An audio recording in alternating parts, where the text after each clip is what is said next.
que va entendre un jeune petit garçon de 5, 6, 7, 8 ans que 1, il ne doit pas être féminin. 2, il ne doit pas être homosexuel, parce que homosexuel, c'est proche du féminin et c'est proche de la faiblesse. 3, il doit être plus fort que les autres garçons. Et 4, il ne doit pas être différent dans son expression de genre que les autres garçons. Bon, la manosphère, c'est un espace virtuel dans lequel il y a des propos, des discours qui sont construits, qui mettent en avant un ordre des sexes, que lui définit une supériorité pour X ou Y raison des hommes sur les femmes. Cette manosphère, elle est animée par énormément d'hommes. Ils essayent à travers les réseaux sociaux qu'ils animent, à travers les applications, de vendre soit des produits autant que des cours de séduction. En Suisse romande, concrètement, il y a des masculinistes qui évidemment œuvrent en milieu virtuel sur les plateformes. En tant que jeune adolescent qui dit comment je peux faire pour plaire à une fille par exemple, si on reste 1 heure, 2 heures, 3 heures ou 4 heures par jour sur ces réseaux et qu'on entend en boucle avec les algorithmes ce type de propos, et là, il va y avoir une réelle perte de repères. Et cette perte de repères, elle peut vraiment être problématique pour la santé des jeunes. Réellement, il y a aussi des mouvements masculinistes qui se rejoignent, qui se regroupent, qui se voient physiquement.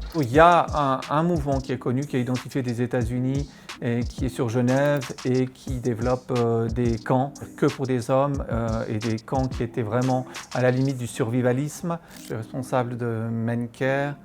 MENCARE, c'est le centre de compétences roman hommes et masculinité. Le but, c'est de faire progresser les normes sociales et c'est d'agir pour ce faire avec les hommes, les jeunes garçons, les personnes concernées qui font aussi cette société. On parle de backlash, ces phénomènes de retour de bâton parce que, soi-disant, les droits et les femmes seraient tellement importants et primeraient tellement surtout que, évidemment, il faudrait s'y opposer. Les premiers signes qu'on va pouvoir observer en fait en tant qu'adulte avec des jeunes, c'est d'abord le langage, les mots utilisés, le vocabulaire que ces jeunes vont utiliser. Il faudra commencer peut-être à se dire « Ah, ça a de l'importance pour lui ». Ça commence à devenir une référence. Et à ce moment-là, en tant qu'adulte ou parent, le plus important, c'est de rentrer en discussion avec ce jeune.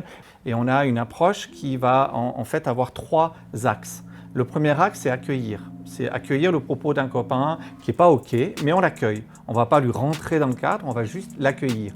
Le deuxième axe, c'est délimiter.